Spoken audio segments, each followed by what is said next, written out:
Wonderful. Yes, that does, well, I say it works. It doesn't work as a stove, but we have it made practical so that it looks as if it's working. All these barns we've had to make safe. We spent an awful lot of money repairing them. And there we have it. The village. That wonderful masterpiece. Absolutely.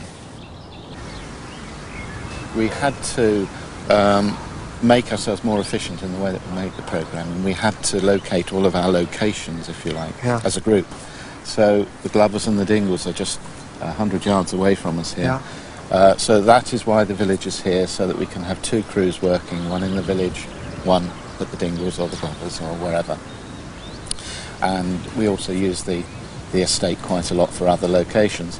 But that's why it's here. I positioned it down here, just a little distance away from those other locations. Now, just to butt in just for a second, this is supposed to be the same as the village that we used for umpteen years, but it's not, is it? No, of course it's not, and it doesn't look anything like it. I mean, my brief was twofold. Firstly, to make it look like a Dales village. Secondly, it did not have to recreate Esholt, which was the village in Bradford. Yes, which was the village in Bradford where we used to film.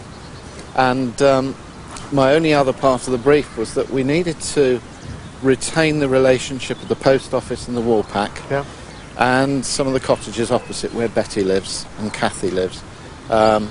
That is vaguely similar in its relationship to what we had at Esholt, but that's where the similarity ends. That is the only similarity.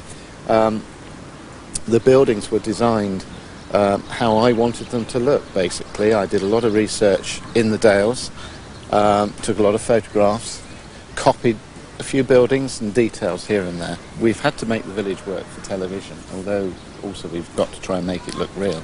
But we've used lots of tricks to help us work in the way of physically making it accessible for all the equipment that we have to have, and also making it usable from the amount of electrical power that we can plug in our main lights everywhere without having to have generators.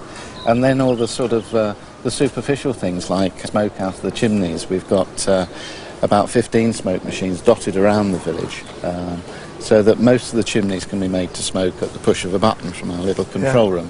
So that's been very exciting. We've tried to age the village quite a bit. We've built the houses out of real stone, as you can see. That's not fake. The only thing fake are some of the shaped door and window surrounds, which would be very expensive to make in stone, and also we would not have the time to make them. So anything that's shaped, like that circular window and the door surround below it, is actually cast in concrete. We would make a mould. It was designed, made a mould, cast in concrete. We would then build the components in, and then we sandblasted them to age it, get a texture to different levels of degree. And then we have artistically, scenic artist, stained and weathered them with paint, as simple as that. So, but we've tried to build in some dips on some of the roofs so that they don't all look completely level. And we've tried to age some of the buildings down. A lot of that with scenic artwork. Unfortunately, the thing about television, when we want to use it, it has to be instant. Television doesn't wait for things to go green, so we've had to paint a lot of that sort of staining on. The pub particularly, which is one of the main features of the village, we had to work on quite closely. We've had, as you know, fires and all sorts going on here.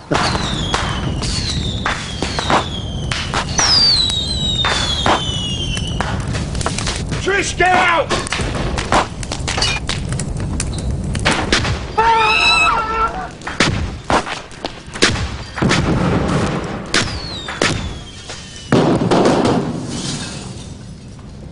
We had a contract period of 18 weeks, which for building something like this, and all the buildings are totally different. Tremendous. I mean, to be honest, we had done a lot of work beforehand. We've been waiting for planning permission for a while, so we were fully geared up to go when we got the go-ahead. But 18 weeks was the contract period. As it happened, that extended by a couple of weeks, but we completed in 20 weeks and completed about Christmas time, due for filming the following January the 8th, I think, was the first day that Yeah. we filmed outside the Woolpack here where we are now.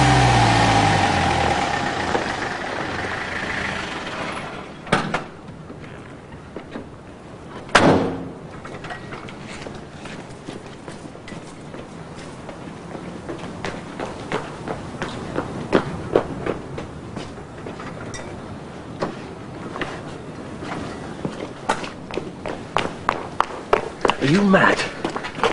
Anyone could have seen you. What, this time in the morning? Oh, don't be dear. But no one must know we're here.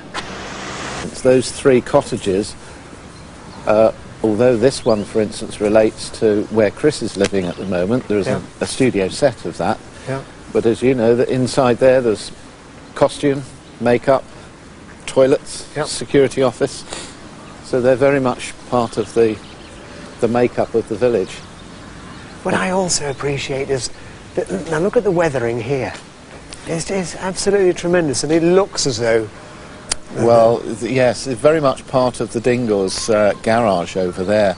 The reason for that being that in the early part of us filming here, the Dingles discovered this old garage that had been locked up for years and years and years. So we wanted the surrounding buildings to reflect maybe that nothing's really been going on here for a long time. Yeah. And although the grass is now fairly short, it was very, very long. We let it grow and we darkened the building down to make it look a little bit depressing, as if it had been locked up for a long time.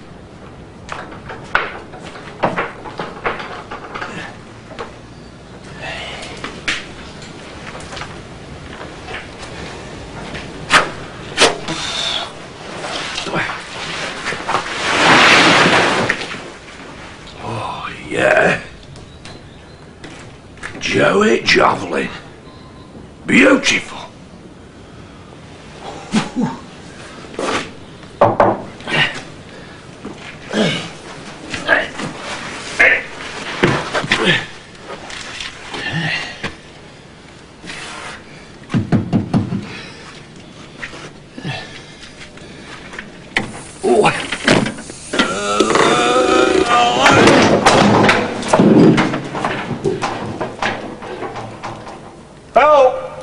And here, of course, is where you Yeah, perform your function, so to speak. beg your pardon?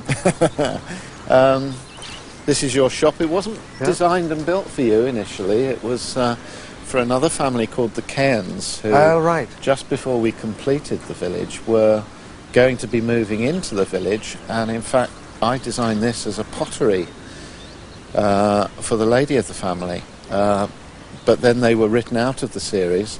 They left the series, and this remained vacant until such time as you came along needing somewhere to open your little antique store, and this was perfect.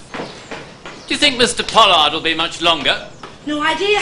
Listen, you make yourself at home. I'm sure Eric will be here in a minute.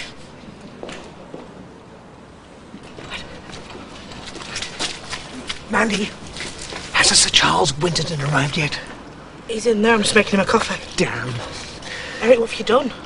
I forgot to set the alarm. No, I didn't mean that. I meant... Mandy, sorry, I haven't got time for chit-chat. Sir Charles Winterton could be a very important and lucrative new client. But Eric...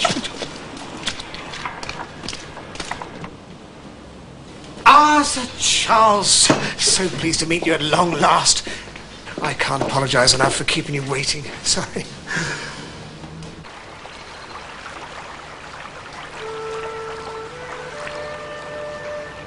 The graveyards have proved a huge, huge success, as you know. Strange, that, isn't it? Yeah,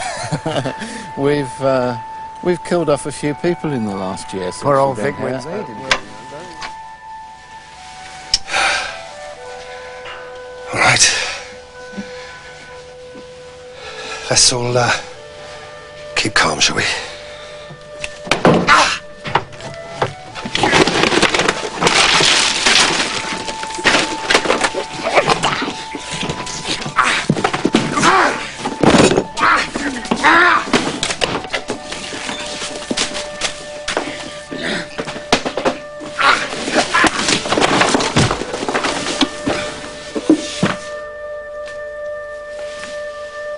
I was determined to put a graveyard in here because I felt that it would still be correct to have a graveyard in a village even if we didn't have a church.